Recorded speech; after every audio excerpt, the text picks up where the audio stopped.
Words, words, words. Words. What did they do? Trying to explain what makes for great dialogue is going to be a bit of a challenge for me because I didn't waste all of my money on a master's in English. I wasted it on history. But that's not going to stop me from trying, because well-written dialogue is one of the best ways games can lower the immersion barrier and get you to buy into whatever world it's trying to create. When this is done super well, you probably won't even notice, as conversations will simply appear to flow naturally and the characters will feel real. Great dialogue is not simply a matter of stringing together some generic banter like you would at the office every Monday. Hey, how are you? Not bad, you? Good. How's your weekend? Good. Yours? Ugh. I mean, you could write realistic characters like that, but then you wouldn't have a great video game. You'd have a hit TV show. At its most basic level, what is being said should serve a purpose.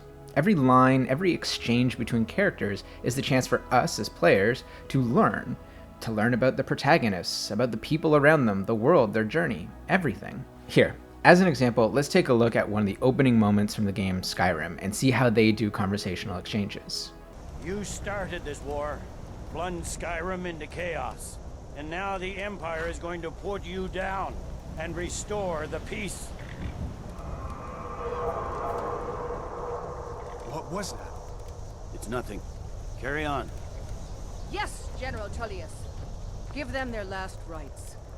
As we commend your souls to Aetherius, blessings of the 8 divines upon you. For the love of Talos, shut up and let's get this over with. Based on this brief exchange, we the player understand that the world is in chaos due to the actions of the man in custody, and the ruling faction appears to be something called the Empire.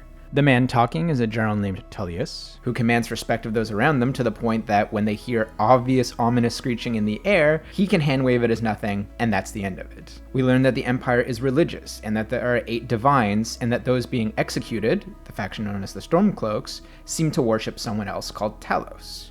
We get that the Empire is well organized and adheres to procedure, while the Stormcloaks are brash and fearless in the face of death, but neither group comes off as being in the right. That's a lot to learn in a very small sample, and is a true testament to how much we can learn about a new fantasy world and its people through well-written scenes like these. Conveying information is just one part of good dialogue. The second, and equally important part, is that it must be believable. The characters should be acting and reacting in ways that make sense to the current situation and the characters. If this element is missing, then what's being said is just a disengaging information dump. Not to dunk on Andromeda again, but because it's fresh on my mind, let's take a look at a scene from that, and I'll show you what I mean by dialogue has to be believable. This scene right here is shortly after the first mission where your dad puts his helmet on you to save your life. And let's break it into pieces. What happened? You were clinically dead for 22 seconds. Then how did I make it out? Hey, you still with us? Right off the bat, a pretty important question is just left hanging, even though Sam or Liam could have answered it. Guys, get to Sam Node. Ryder's awake. Who are you talking to? Sam. I didn't hear him. You're up. Liam establishes location here, which is good. But the fact that he can't hear Sam is completely glossed over, and should be pretty important. And here? My father. Where? This is a pointless line, because both Ryder and the player already know what happened to his dad, as we saw it happen in just the last scene. It was your life or his, and he chose you. I'm sorry, Scott. I know this must be a blow.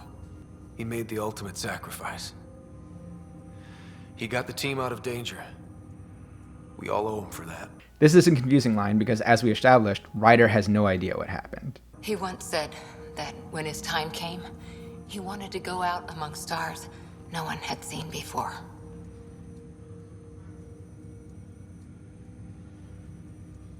What are we doing in Sam Node?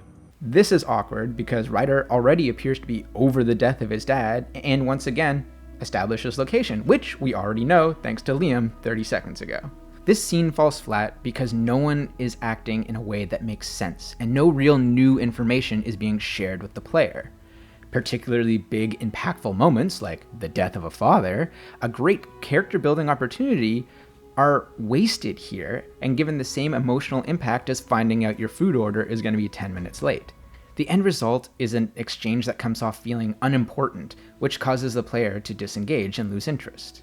To make matters even more challenging, games have to work within the constraints of their genre to figure out how dialogue is going to be implemented. Will all the dialogue be done through cutscenes, like a movie, or can the players control when and who they talk to? If not, how are you going to carry out important conversations with the player without them missing it? If it's an action game like Outriders, the dialogue may not even be that important, because people just want to get back to shooting stuff in the face, and the how and why isn't very essential. Some games even have what's known as a silent protagonist, where the other characters talk at the player character for the entire game, without ever or hardly ever getting a verbal response. These one-way conversations differ from straight-up narration because the characters doing the talking have personalities and are integrated into the story in an active way as the events unfold. Finally, massive role-playing games like Dragon Age need to think about all the possible branching dialogue options they need to include depending on the actions the player takes that affects the characters in the world. To put into perspective how much work goes into dialogue in games like this, Dragon Age Origins, a 2009 game, had 68,260 lines of character dialogue. For context, the average movie has 3,000 lines. That's insane. I'm not saying that every game needs the equivalent of multiple movies worth of dialogue in order to be good. In fact, a game doesn't need any words at all to be great. Inside is a fantastic example of this and may get its own video in the future. But like I said, great dialogue serves a purpose, whether that's to convey information about the world or the characters. It should also feel natural in both the context of its delivery and responses from those around in order for it to feel real. Until next time, thanks for listening to me talk about talking and gaming.